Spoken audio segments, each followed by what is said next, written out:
ሰውየው ከገበያ ቆንጆ በግ ገዝቶ ይዞ ሲመጣ 3 ሌሎች አሉት። እንስረቀው በቃ አንቀማው አንደኛው ለምን አንቀማው እንደምትባው ሲያዩ ሰውየው ትንሽ ገዘፍ ይላል። ለ3 አያቅተንባሉና ሲያዩ መሳሪያ ታጥቋል። ምን ይዟል? ይሄን ታግለንም አንችልም፣ በመሳሪያ ሊገለን ይችላል። ምን እንበለው ስንል የተሸከመውን በግ ውሻ ነው በለው። ምንድነው በለው? ውሻ ነው በለው።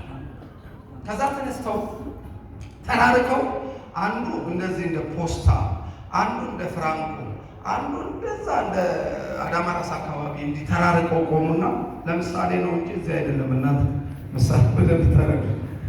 አንዳንዱ ደህና ደርግ ሲሉት ምን አባክ ያሉት የሚቆጣ ሰው አለ፣ በትክክል ማይሰማ ሰው እና ተራርቀው ቆሙና ሰውየው ሲመጣ ያከዴ እንደምነው አልካል እግዚአብሔር ይመስገን በጉ አሌን ብሎት ሲጎትተውም በጉ እምቢ ሲለው ገመዱ ከሚያንቀው ብሎ ሰውየው ትከሻው ላይ ተሸክሞታል።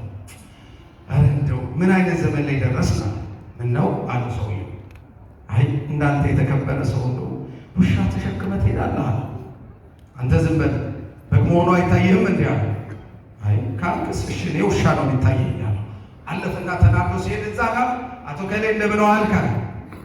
እግዚአብሔር ይመስገን እንዳንተ በመንደሩ በቀዬው የተፈራ ሰው እንዴት ውሻ ተሸክሞ ይዞራል አለ። ሰዎቹ አብዳችኋል እንዴ? አዎ ምን ማለት ጀመረ?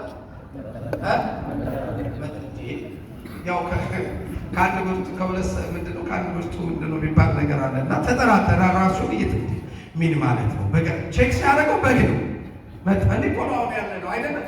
ብዙ ኦርቶዶክሳዊ በመሆኑ ደስ ይለኝ። እንኳን ኦርቶዶክስ አድርገህ ፈጠርከኝ እያለ በየሚዲያው ሼር ያደርጋል። የሆነ ጥያቄ መጽሐፍ ቅዱሳዊ ጥያቄ ምናምን ሲመጣ ስላልተማረ ግራ እየገባው እንደገና ከራሱ ጋር ይወዛገባል።